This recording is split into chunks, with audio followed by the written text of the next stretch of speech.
This is Keith. He's my oldest friend, and when we were at school together, we hid a dictaphone in the classroom ceiling to confuse our teacher.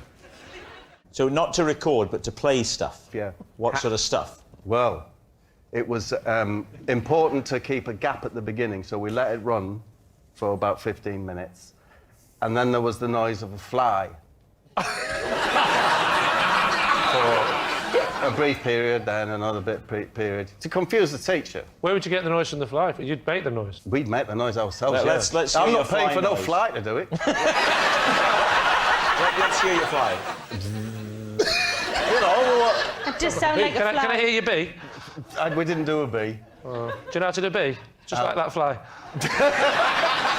Oh, A bit louder. it's more wholesome if it's a bee, isn't it? Show me the difference, David. Well, I don't know, I'm not... Do well, it. I'd say, OK, a bee would be a sort of a foot... No, that's a Whereas bumblebee. a fly is a... Very good. That's good. Very good. Right. Do you see the way he just slipped straight in and out of character?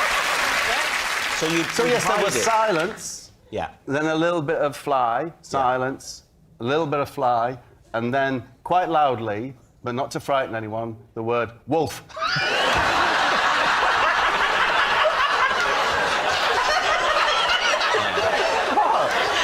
Then more silence.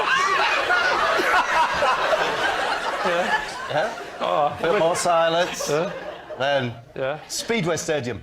Like that. Speedway Stadium. Do you know, the idea was just to say kind of random things. He was a really nice teacher called Bill Whitlingham.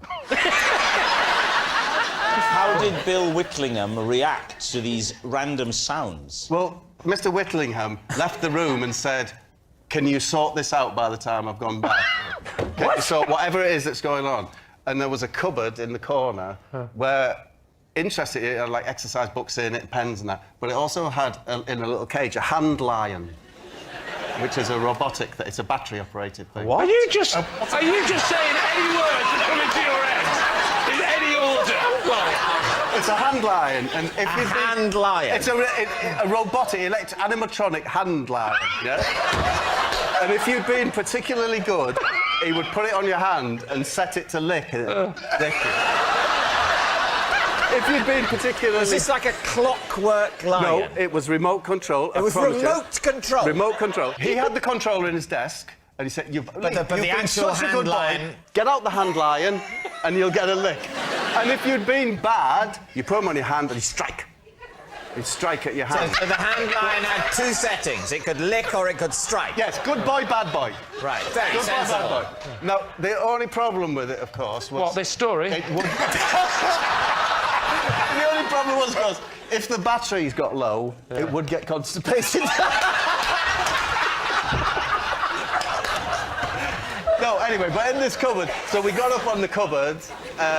You climb onto the cupboard that Yes. the hand lion is housed in. Probably asleep. Right, you reach up onto the ceiling tile, Take out the dictaphone. switch it off. Yep. Mr. Whitlingham Yes. comes back in. Yes. What happens? He's nervously awaiting another, edict from above. Doesn't come, we carry on with the lesson. British government and politics it was. There was a lesson called British Government and Politics? Yeah. Whole year on that? 2 years, it was A-level.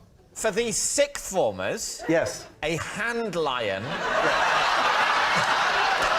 hand lion that can either lick or strike was what was used to express praise or the opposite to these 17 or 18-year-old students. And it was very effective.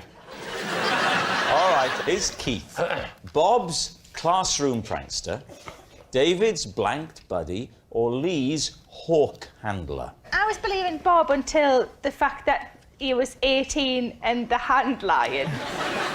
I'm leaning towards David. I think I'm leaning towards David. I think it's Bob, and I think he panicked because he knew we were onto him, so he went on a ridiculous riff about a hand lion to throw us off the scent.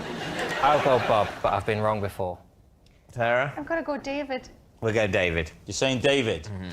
Keith, please reveal your true identity. My name's Keith, and Bob and I recorded voices and hid the dictaphone in the ceiling.